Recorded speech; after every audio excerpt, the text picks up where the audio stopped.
Welcome back to the Cloudcast. I'm your host, Brian Gracely. And as I mentioned at the top of the show, we are going to kind of take a look from a historical perspective, from a trends and patterns perspective, if what we're seeing right now in terms of some of the early evolution with AI, or at least this sort of generation of AI, has any sort of discernible patterns or things that are similar to any of the big shifts that we've seen in the past when big technology changes came along, or if what we're seeing is really different. And the reason I'd like to do some of these things is it gives us some sense of if we see patterns emerging that are similar, then you can sort of look at maybe what the next logical steps were or the next actionable steps that happened in that marketplace, or if they're very different, to try and figure out, okay, why is it different, and given the differences, what and given today's market and today's sort of environments and so forth, how much what could you try and predict out of what might happen. And so I made some lists of a few things that we've seen as big changes, and this goes back roughly 30 years now, as far as kind of our technology landscape. And granted, there have been tons and tons of incremental changes from a technology perspective. But I grabbed, I don't know, 7 or 8 things that sort of jumped out at me. And my list was sort of the first sort of internet infrastructure, mainstream internet infrastructure, when the web browser and web server sort of came along, mainstream Linux adoption, or sort of, I should just say sort of mainstream open source adoption, the idea of moving away from proprietary software and hardware. Social media, when it came along as a new communication platform and information distribution mechanism, cloud computing, the smartphone, and then we kind of get ourselves to AI. So 1, 2, 3, 4, 5, 6, about 6 big things that sort of came along prior to AI. And are there any patterns in terms of sort of the early leading companies versus sort of the companies that might have dominated throughout that, versus what we have today, right? What's similar, what's different, whether it's, funding, or who the founders were, the makeup of the founders, what the market competitors were. And I thought it would be sort of interesting to sort of explore each of those things and then put those into context for where we are today with our current sort of what seems like a duopoly in the AI space. So let me go ahead and take a look at some of these things. So, from an internet infrastructure perspective, and I sort of lay this out as sort of the earliest, not the earliest, but early days of sort of building out the infrastructure of the internet. So in this case, a lot of it was sort of routers and switches, infrastructure that was moving, or really building, if you will, the early internet, prior to it becoming the thing that we are dependent upon for sort of everything in our life, whether it's communications or entertainment, or how we do commerce or communicate with friends and family, all those sort of things. That early build out really came from Cisco. And if we look at that space, it was very new.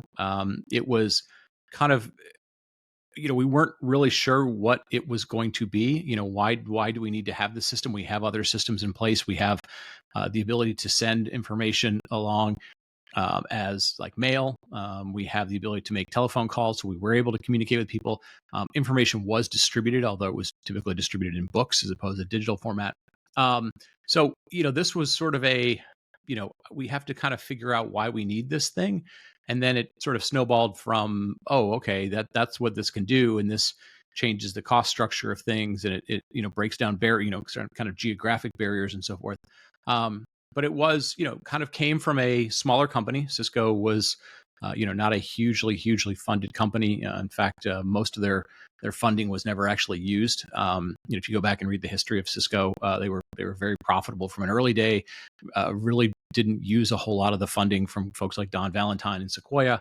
But they were kind of the only one at the time that was really building this. There wasn't a whole lot of competition, at least in the earliest days. There were, over time, other companies came along, but they had about a 4, 5, 6 year window where they were kind of the only ones doing it.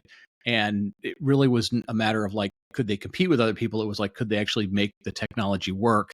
Because obviously there was, lots and lots of challenges of how do you, interconnect things over telephone wires and things that weren't designed for data networks and so forth. So Cisco was originally a very technically founded company. The original founders were, originally so technical that the VCs had a hard time taking them on the road because people had no idea what they were talking about. They were so technical.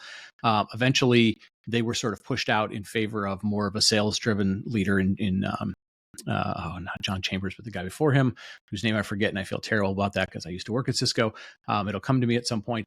So they sort of went from very technical, small company, eventually sort of sales driven, and market fit happened relatively quickly. Although people figuring out what they could do with the internet probably took another almost a decade or so before people really started to grasp what the possibilities were of unlimited communication and unlimited connectivity. And we've obviously strived for more and more connectivity since then. So not really a duopoly, sort of a singleopoly, if you will, for a little while there, but an emerging market and something that people were sort of struggling with.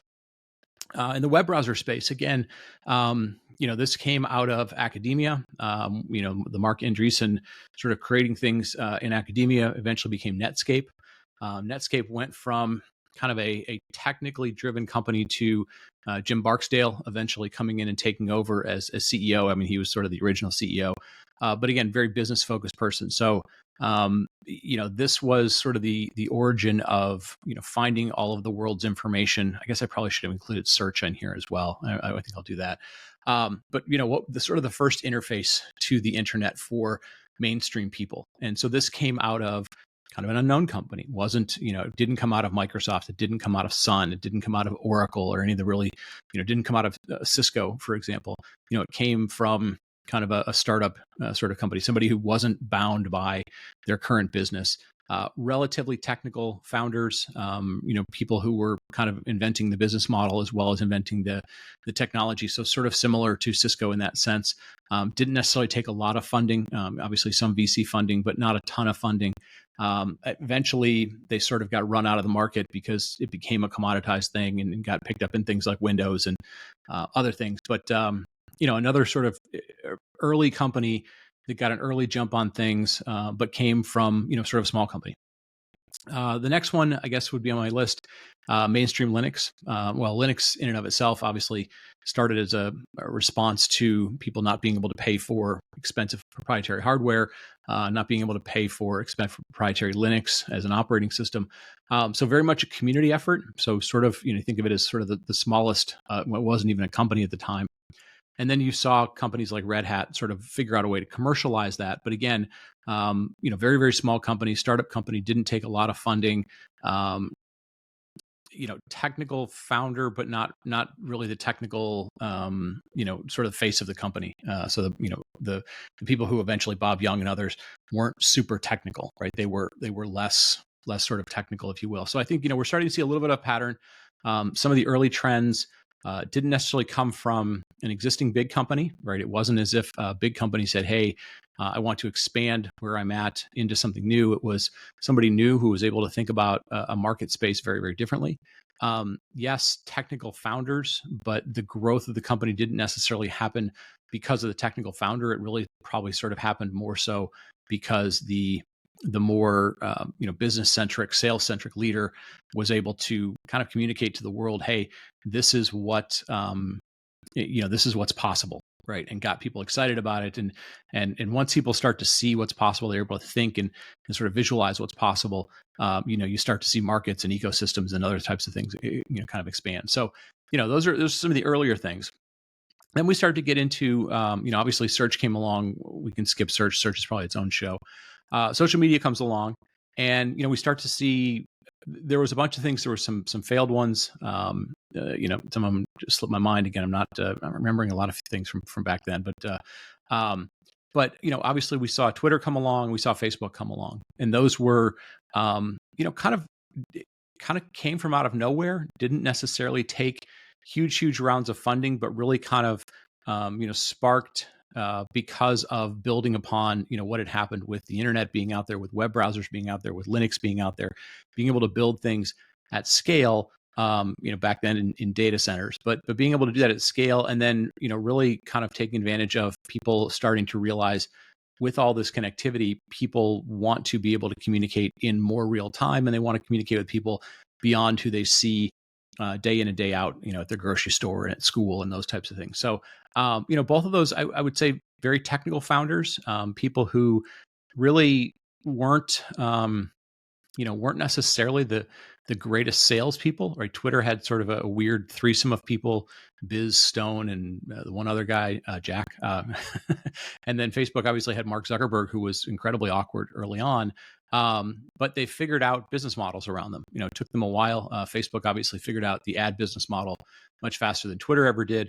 But kind of again, starting small companies, sort of starting this, relatively technical founders, but the more business facing, or the faster they figured out the business facing piece of it, the faster they sort of took out. So again, we're seeing that pattern sort of happen again and again. Now, when you get to the next on my list, cloud computing, this is sort of an interesting one. This is where the model starts to flip a little bit in terms of the kind of the originators of this. So I'm going to give Amazon credit for being sort of the originator of cloud computing. You probably could argue maybe it was Salesforce even before that, doing SaaS, but really reshaping the industry in terms of, we had gone multiple decades of companies building their own data centers, running their own environments, to Amazon basically saying, hey, you could sort of take that middleman out and we could run these things for you. So now, are they the first sort of hosting company? No, by no means, but they really kind of changed the paradigm of that.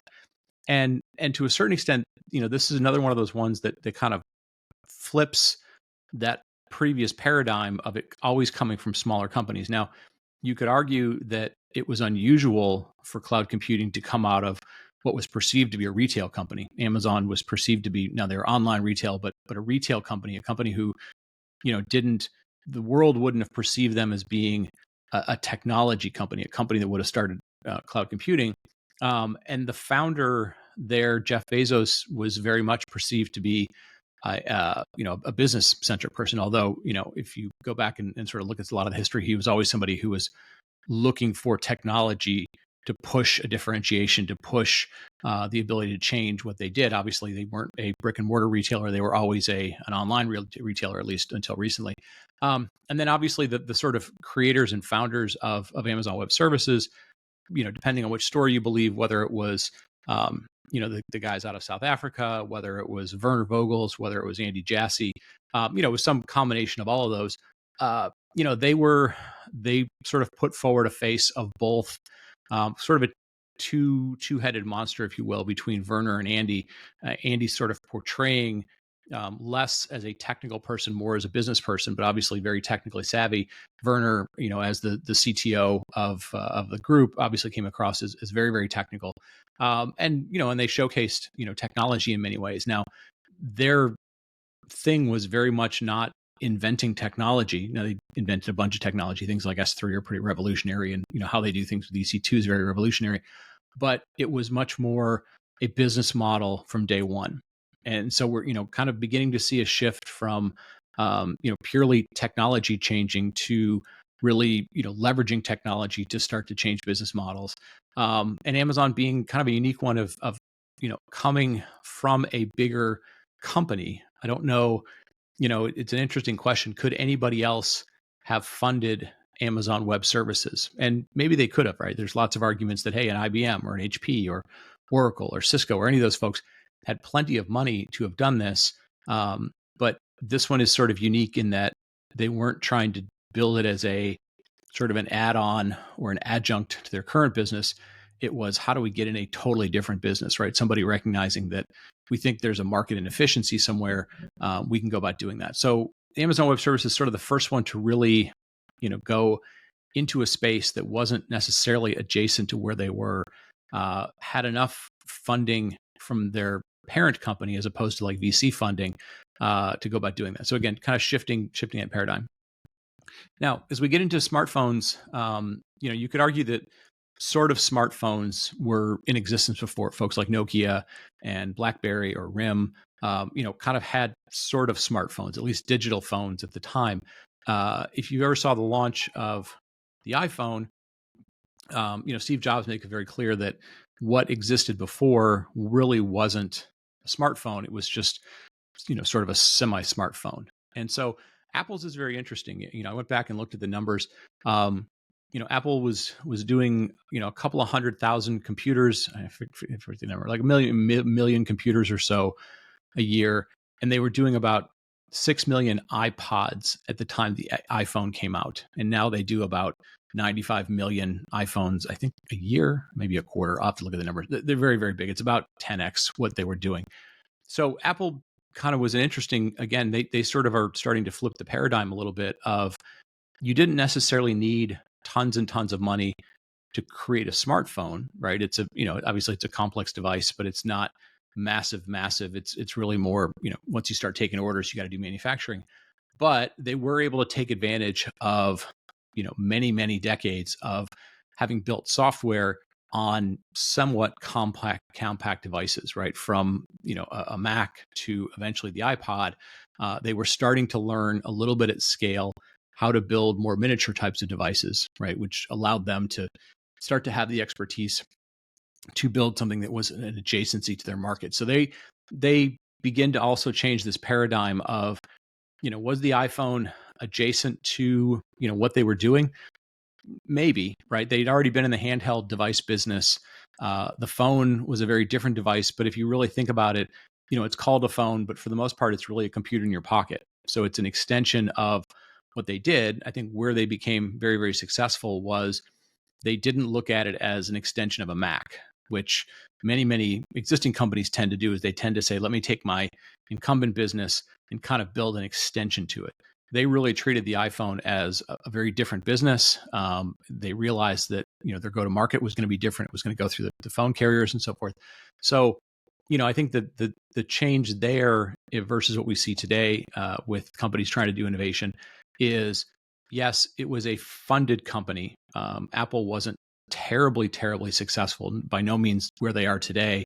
In 2006, when the iPhone was getting ready to launch into 2007, but they did have a basis of technology and they had a basis of expertise to build a somewhat adjacent business, but they treated it as a very, very different business, right? So again, it sort of follows the pattern of, Amazon didn't treat AWS as sort of an adjunct to the retail business. They treated it as a very, very different business. So we're starting to see this flip of, the breakthrough technology, the breakthrough transformation coming from somewhat of an established company such that they had the funding to be able to start the project.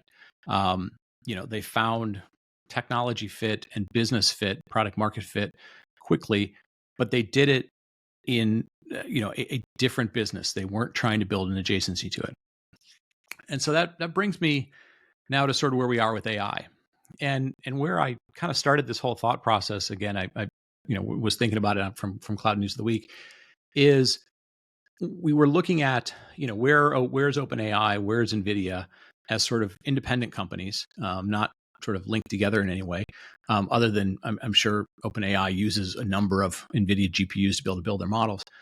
But I was thinking about it more in the context of, we still tend to think of like Apple and Meta and Microsoft and Google and others, right? The big incumbent as sort of, big AI, right? Because AI is such an expensive venture, because the investment needed is so big, the next big thing is going to have to come from them. And it got me thinking, like, are they really the most likely outcome of this? And if you looked at it purely from an investment perspective, like who has a lot of money, then you would probably say, oh yeah, that makes sense, right? Nobody else is going to be able to compete in the, billions of dollars it takes to sort of play in the AI space. But then I also got to thinking about it as like, but that's never necessarily been the always historical trend, right? As I sort of try to lay out here is, we have seen companies in the past, the biggest technology company at the time, again, whether it was, IBM in the 60s, 70s, and 80s, whether it was Oracle, whether it was Cisco, whether it was an HP, or, even Microsoft in the 90s and so forth, they weren't necessarily the company that drove the next innovation. And a lot of times they tried to drive the next innovation, but they made the mistake of making it an adjacency to their current business and then applying all the same sort of thinking that got them successful in the previous business to the new business, right? And that's, one of the things that becomes problematic for companies is they assume well, I've got to reuse my go-to-market. I've got to reuse my sales channel. I've got to reuse my same marketing. Sort of my brand is well known for doing something. So this is an extension of my brand. I don't want to start over. Brands are hard to do. Naming is hard to do. But when we look at the things that are really very different, or the changing things, the pattern has been you either start from scratch, i.e., a Cisco, a Netscape, a Red Hat, Facebook and Twitter, or you have to do it as sort of a separate, separate entity, right? Like you can't think the same way. And so it kind of got me thinking, yes, if we applied those same sort of that thought process, we would say, okay, OpenAI essentially, kind of came as a startup, right? They weren't necessarily part of something else. There wasn't something else going on there. Granted, they've been around for a little while, but they would sort of fit in the mold of something. They invented something brand new, and that's in the generative AI space and ChatGPT and the kind of way we think about LLMs today. NVIDIA obviously have been around for a very long time. They sort of fit more the mold of kind of like Cisco in that, they more or less sort of invented the GPU. I hope I got that right. There may be some people who tell me historically I'm wrong about that, but they sort of are the GPU company, but they weren't the GPU AI company necessarily. They were like the GPU gaming company.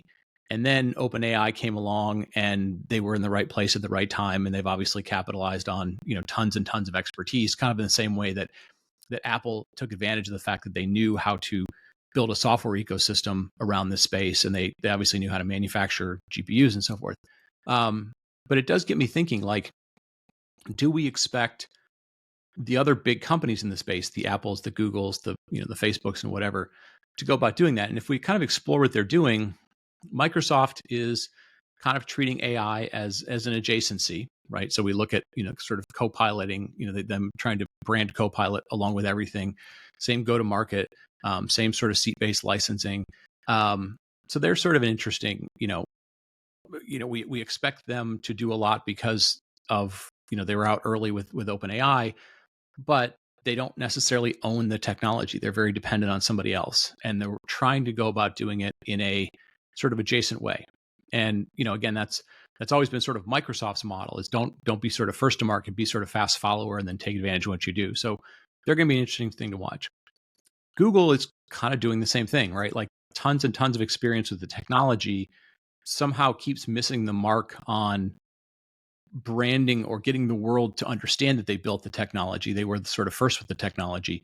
But they are, again, very much taking we will embed it everywhere, as opposed to creating something new and standalone and a different route to market, right? Which, again, is, for Google is a little tricky because they just, in the past, whether they're putting out like Maps or Gmail or something, they just sort of put it out there, but they were independent of each other to a certain extent. And they probably would argue, well, on the back end, we're using a lot of the same tools and so forth. But, Maps wasn't dependent on Gmail, wasn't dependent on Android, wasn't dependent on another thing. And yes, they had linkages together, but on their own, they stood alone. And right now it feels like Google doesn't have a standalone thing that you think about as Google AI. They have sort of Google AI embedded in a bunch of other stuff. And so they're sort of, whether they're successful with the other stuff, and this is just, kind of an extension of that, will be to be determined. And Amazon, again, is sort of following that same pattern of, you don't necessarily think of anything that Amazon does as being the Amazon AI. They're trying to just sort of make it adjacent to how they do AWS. So that's what Bedrock is. It's sort of, it's another service that comes from AWS. So it obviously it's hard to predict the future in AI. But I'm trying to figure out some sort of model in my head in which, is there anything from the past, the way that new technologies, the really breakthrough, industry changing, decade changing technologies that come along, and what does it look like right now? And to a certain extent, if we put aside all the craziness in the leadership at OpenAI, they very much look like a company who is entirely focused on the new thing. They are funded well enough, although their funding is very unusual, and the AI sort of funding to execution curve throws everything sort of off, or the ratio sort of throws everything off.